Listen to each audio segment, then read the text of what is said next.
Morav et Rabotai, Shalom, Ovracha. Hachamim, ils disent Av, le mois de Av, c'est les initiales de Elul Ba, pour nous dire qu'il faut se précipiter et se dépêcher à faire Teshuvah et se préparer à Yom Adin, Yom Rosh Hashanah.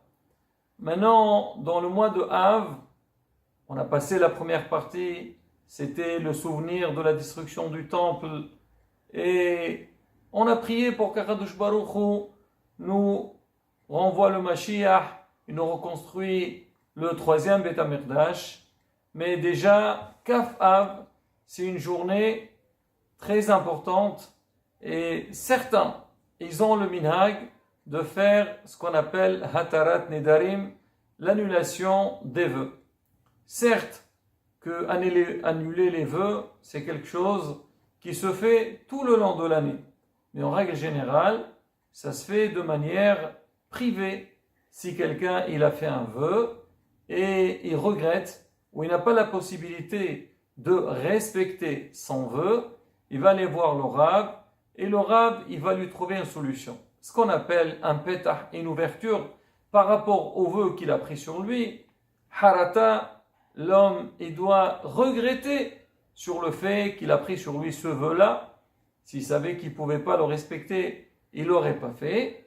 Et donc à partir de maintenant, il n'a aucune responsabilité par rapport au vœu qu'il a fait. On sait que ce n'est pas évident.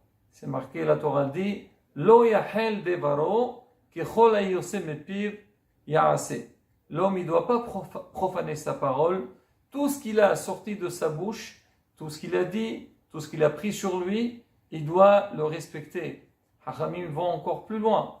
En dehors donc de ce lave-là, de cette interdiction de profaner sa parole, on dit que celui qui fait attention à ce qu'il dit, il respecte ses engagements, alors il a une bouche qui est sainte et il a beaucoup de chance que quand il va prier à Kadosh Baruch Hu, Hachem est à l'écoute.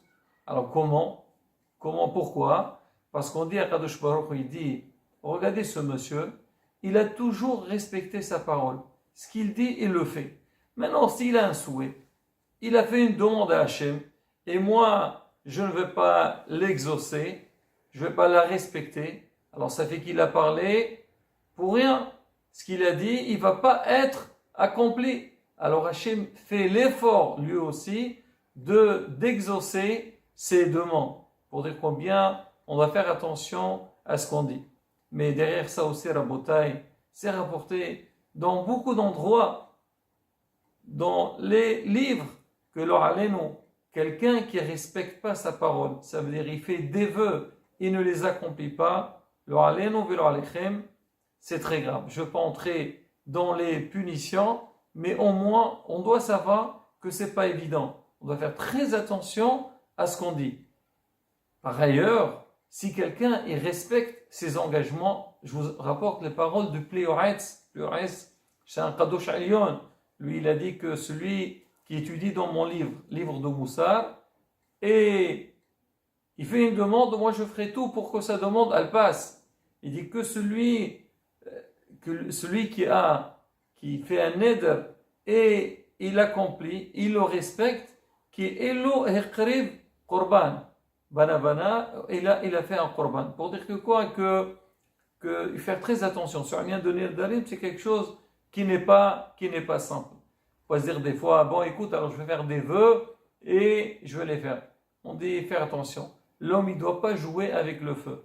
Parce que beaucoup de fois, on a envie de faire des bonnes choses, mais après on se refroidit. C'est pas évident qu'on arrive à les respecter. Hachamim, ils disent, en règle générale, si tu es ambitieux, tu as envie de faire une bonne action, alors au lieu de dire neder, je dis bli neder. Alors ça veut dire bli neder, je ferai ça. Comme ça, si jamais à la fin tu n'as pas réussi, alors tu n'as pas transgressé ce vœu. Maintenant, mais si quelqu'un il a vu qu'il a trébuché sur des mitzvot, où il a envie de faire des mitzvot, il a du mal à les faire, il dit, ben c'est pas grave. Cette fois-ci, tu peux prendre sur toi, comme on dit, nishba'ti ba'aqayema. David Amelch il dit j'ai juré et j'ai fait ce que Hachem toi tu as demandé. Mais en règle générale, si on veut faire une bonne action, il faut dire Bli Neder. Et de là aussi, alors Hachamim, quand il parle de Nedarim, souvent ils citent le sujet des quand à la synagogue on fait des vœux, on fait des Nedarim, on va acheter des mitzvot. Baruch Hashem, Ashrechem Israël. Tout le monde a envie d'aider, tout le monde a envie de participer. On veut faire des mitzvot. Mais des fois, comme on dit, on suit l'ensemble. On voit que tout le monde donne, nous aussi, on a envie de donner. Alors des fois, ça arrive que des gens, ils prennent sur eux, ils ne peuvent pas faire. Et des fois, ils ont les moyens, mais malheureusement, ils retardent. Ils disent, c'est pas bien. Parce qu'on dit, quand quelqu'un, il a fait un vœu, il le retarde, hasbi shalom, on dit que son piqas, son cahier, son registre, il est ouvert. Et si hasbi shalom, il y a un petit trou dans le ciel sur lui, alors tout de suite on regarde. On regarde est-ce qu'il a accompli ses vœux ou pas. Alors on dit, regardez, lui, il a promis de faire, il n'a pas fait. Hasbi shalom, ça peut être hasbi shalom, un petit trou sur la personne. Donc c'est pour ça qu'il faut faire très attention. L'homme, il doit être ambitieux de faire des mitzvot. On a parlé de la tzedaka, bien sûr, il faut faire la tzedaka. Il faut aider les nécessiteux, ceux qui sont dans le besoin, les sentir. Ça c'est bien sûr, c'est très très bien. Mais comme on dit, avec chokhma, avec intelligence, pour que Bezrat Hashem, on puisse bien accomplir cette mitzvah, et ça ne devient pas, hasbi shalom, mitzvah haba'a l'eda avera. C'est une petite parenthèse rapportée concernant les vœux. Maintenant, revenons à ce minhag de faire Atarat Nidarim, donc le kaf av. Alors sur ça, Rabotai, il y a certains, ils disent le kaf, certains ils disent le 19. Pourquoi? Parce qu'on dit une des raisons qu'on fait cette Hatarat Nedarim, d'ailleurs, dans beaucoup de communautés, on ne fait pas ça. C'est un minhag, peut-être qu'il n'est pas très connu, mais c'est bien de le faire. C'est marqué minhag yafé. Le Kaf HaChaim parle de ça. On dit, on le fait 40 jours avant Rosh Hashanah. On fait aussi 40 jours avant Yom Kippourim, la veille de Rosh Hashanah et la veille de Kippour. C'est quoi les raisons? Donc, 40 jours avant Rosh Hashanah, ça fait le Kaf Av. Certains disent c'est le 19, on dit presque le 20, le Kaf Av.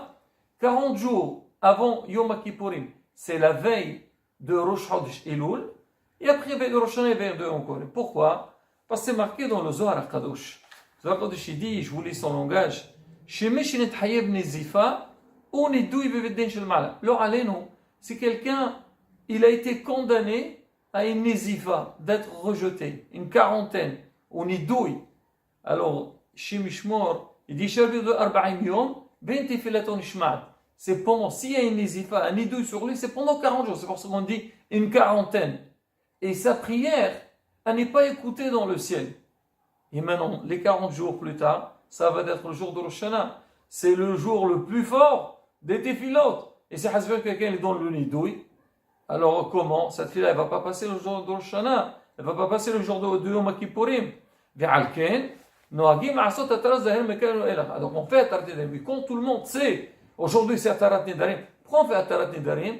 Ah, parce qu'on a dit des paroles, on les a profanées. Ou bien nidouille. Alors de là, on fait attention. Rabotai, il faut savoir, c'est vrai que le terme dire quelqu'un il est mis en quarantaine, c'est quelque chose qui a l'air d'être, qui concerne des personnes en particulier qui ont fait quelque chose de très grave. Mais si on regarde Behemet, ce qui est marqué, c'est rapporté, c'est qui a Hayab Nidouille? C'est marqué 24 personnes Hayab Nidouille. Et parmi les 24 cas, il y a des cas qui ne sont pas vraiment, comme on dit, malheureusement, c'est très facile à les négliger. Faire très attention. Je voulais quelques-unes. On dit par exemple, un Vazet Hacham, quelqu'un qui fait un bisayon, il méprise, ou il parle du mal sur un Hacham, même sur un Talmid Hacham, même après qu'il est niftar. À plus forte raison, quand il est devant toi, tu mets Vazet ou toi, Hasbi Shalom, tu lui fais honte. C'est très grave, Hayab Nidouille. Un Vazet chez les Bedin. À l'époque, il y avait le messager du Bedin, il va appeler quelqu'un, il dit, hey, qu'est-ce que tu veux chez moi, toi? Hasbi Shalom, c'est très grave. Vraiment, toute une série de cas que le Aleno, la personne, elle peut être Hayab Nidouille.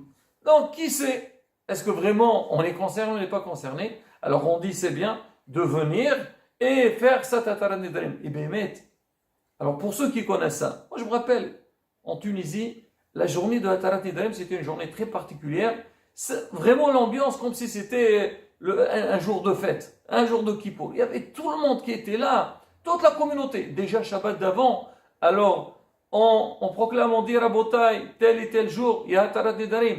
Tout le monde s'organise à être présent à la synagogue pour assister à cette Hatarat Nedarim.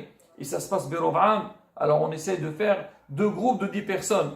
Parce qu'on dit, cette Hatarat Nedarim concerne les vœux qu'on a fait et on ne se rappelle pas. Ou quelqu'un, il a fait des bonnes habitudes et maintenant il n'a pas pris sur lui comme un engagement, comme un neder. Alors certains disent, s'il a fait 3 fois, ça devient comme un neder de Hatarat Nedarim. Mais d'autres, ils disent que cette Hatarat Nedarim, ça peut passer. Alors on vient pour, comme on dit, rejeter un petit peu s'il y a des Nedarim qu'on a oublié de les faire ou des serments qu'on a fait et on ne se rappelle pas. On dit ça peut passer. Ou bien, si on a fait un vœu dans le rêve, et si quelqu'un a fait un vœu dans le rêve, on dit il faut 10 personnes pour annuler ça. Alors c'est pour ça que tout le monde est présent dans cette journée-là. Mais on dit quand même, il faut comprendre un petit peu ce qu'on dit. Alors pourquoi? Parce qu'on va t'annuler. C'est vrai, si tu as fait un vœu personnel, privé, le hacham il doit te poser des questions pour trouver une solution, pour faire un regret. Ici, c'est pas le même cas, mais quand même, il faut quand même comprendre un petit peu. C'est pour ça qu'on dit que c'est bien que les personnes, on met dans les 2 groupes des Talmidei Hachamim qui puissent, eux, quelque part, représenter donc tout le groupe et tout le monde soit concerné par cette Hatarat Nedarim. Il a Rabotai, je profite de dire que j'ai cité ce qu'on faisait, j'ai dit en Tunisie, c'est que des fois un message qui est transmis dès le jeune âge, les gens, ils le gardent toute leur vie. C'est vrai que les gens qui vont venir à Hatarat Nedarim, des fois tu le vois venir à Hatarat Nedarim, mais autre chose ils négligent. Comment ça se fait? Il tient bon sur ça, parce que c'est quelque chose, on a parlé de l'importance, de la valeur des Nedarim. Faire très attention.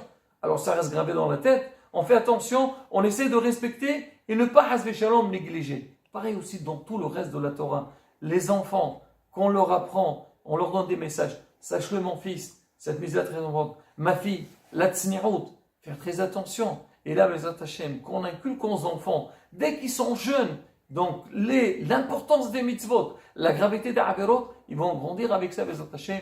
Tout le temps, ils feront attention. On dit qu'à la fin de la Nedarim, c'est bien de faire la zdacha. Toujours qu'on fait une bonne mitzvah, il faut faire la zdacha derrière. Un meshiberach pour tout le Qahal, pour qu'Akadosh Baruch Hu, comme on dit, Qabet Niflat Yon Berason, Amen Kerason. Haspo, Wehimso.